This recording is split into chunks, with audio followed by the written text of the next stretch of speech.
This video will show you how to create labels. That's what Gmail calls them. You might want to refer to them as folders.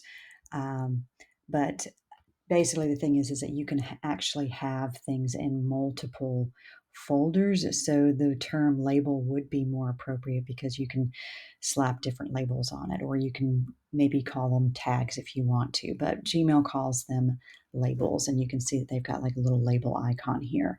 So what we will do is we will create a label, and then we will also create a filter that these individual items will actually automatically go into this quote unquote folder, or will have that label on it so it's easy to find them later.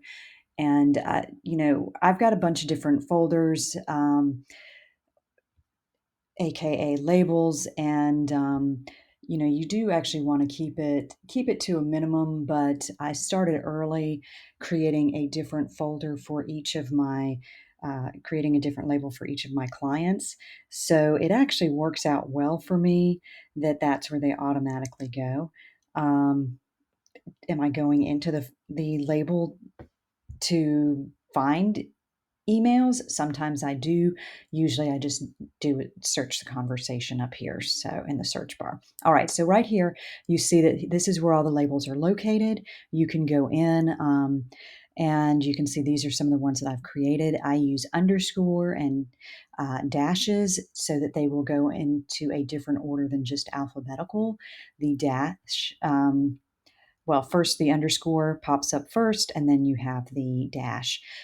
Some of the folders that I really enjoy using that helps me quite a bit are the newsletters, because I get a lot of stuff. I'm always looking at new stuff.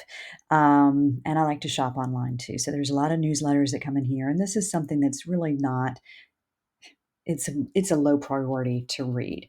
Yes, you can use the Gmail folders for promotions and things like that, but I've found that I just like to create my own rules and not use the folders that they do. So I've actually gone into the settings of the email and removed those the automatic adding things to folders. All right, so here we go. You can see the ones that I've created. The ones that I really like to use are newsletters, scheduled. So if I actually have something on the clock that is scheduled to do, I will put it in this folder. Stalled folder, you'll see that this is where I am waiting on something from someone, or maybe I'm waiting on a delivery or something. Uh, with the stalled folder, I usually will put a timer on it. So I'll show you. I'll show you what that looks like. So up here at the top with Gmail, I snooze it. It's not a timer. I snooze it, and so I will select. Okay, I want this to pop back up next week, and it does, and that works out really great because things won't slip through the cracks if I have it in the stalled folder. I know typically with deliveries, I'll put something in to the stalled folder, and then I will snooze it until the day after the delivery is expected, and then it'll pop up. And if I didn't get it, then I know that there's a problem. If I did receive it, then I know I can just go ahead and delete that email. So it is there. To do is because I like to have inbox zero. So if things are going to be going into specific folders, they're going to either be in the stalled, they're going to be in the to do, which is also potentially a hey, read this, or they're going to go into the scheduled, and that is whenever they are actually on my calendar that I'm going to be handling that email or work that relates to that email. All right, so you see the different types of folders that I've done. I'm going to scroll down here and just to show you that you can create a new label by coming down here and clicking here, and then you can do a new label name. Remember, the underscore will pop up first. It'll show up first on the list, and then you can also do sub labels too. I don't really recommend that. I mean, I do have some. I have a sub label that's like less active clients. I labeled it that because inactive just They do come back. So so I have less active clients because there are some that I just only work with a couple times a year, not consistently. So just go in here. I'm gonna put a dash. Actually, I'm gonna do an underscore because I want it to show up first. New label. I'm gonna call them labels because that's what Google calls them. New label, and then you can nest it. That's what I was talking. You can select a parent where they will go under. So I will create that, and then you'll see here it is right here. New label. Well, if I want to go in and I want to edit that, remove it, you can see all of the different things. Oh, and this is interesting. So you can only do, like, if you want to do show if unread. So you know that these folders will actually come up. They'll only show if they are unread. But um, for the most part, I don't really care about that feature. So, all right. Label colors too. I haven't really done much with that, so I'm going to do this. That's kind of nice. Okay, so you can also put some colors on it. All right, so then here we go. We're going to go back to the inbox, and then this is what makes things so much easier. All right, so all of these are newsletters that I have not um, that I don't really need to see in my inbox. They can go in the newsletter inbox, or they can have the newsletter label. I can skip the inbox. Certain things like this particular one, I want this to come into my inbox because it's telling me that I have a license renewal that's coming up. And then I have also different things that, like Apple, these are subscription confirmations. I actually put these sorts of things into my paid subscription folder. And then these are things, this just comes once a day and it tells me what's coming in the mail that day. If you don't do that, it is really neat. You just set up an account online and then you see it. I actually lived in an area that had awful mail service and things were lost constantly. So this was a way to help that issue.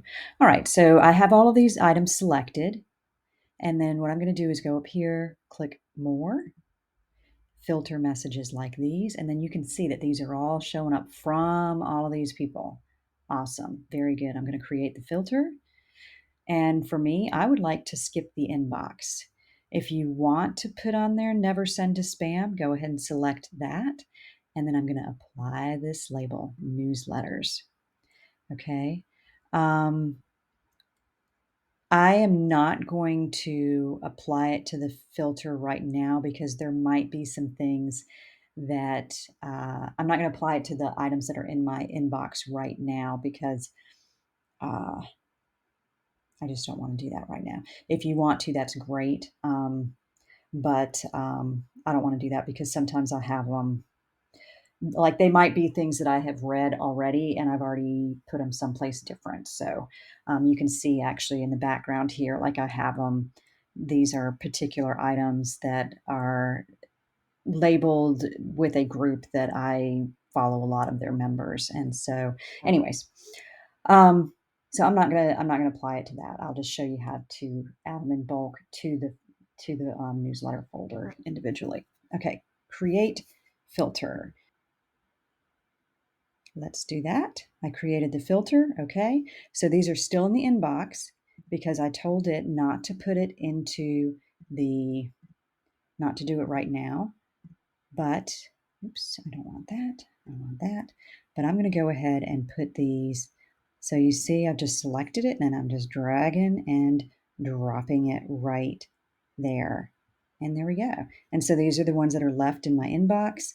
And then you can see that this is showing up in scheduled. This particular item was something that I had snoozed. So you can see snoozed 1 week ago. These are the things that I want to see. Okay, snoozed 2 days ago. I try out a lot of subscriptions, so what I'll do is before they ping me with a year-long subscription to an app, then I have it so that I can actually go in and make sure that I'm not gonna do something that I'm not gonna sign up for something I don't wanna sign up for. All right, so that should do it. That's just a really, really easy thing, and then if you ever want to go in and edit those filters, just click up here, go to see all settings. So you're clicking the gear, you're clicking see all settings, and then you can see all the different items up here. Click onto filters and block addresses, and you can see I have a lot of filters, but it works well for me and my organization and the way that I like things to be in order. So let me know if you have any comments or questions. Thank you.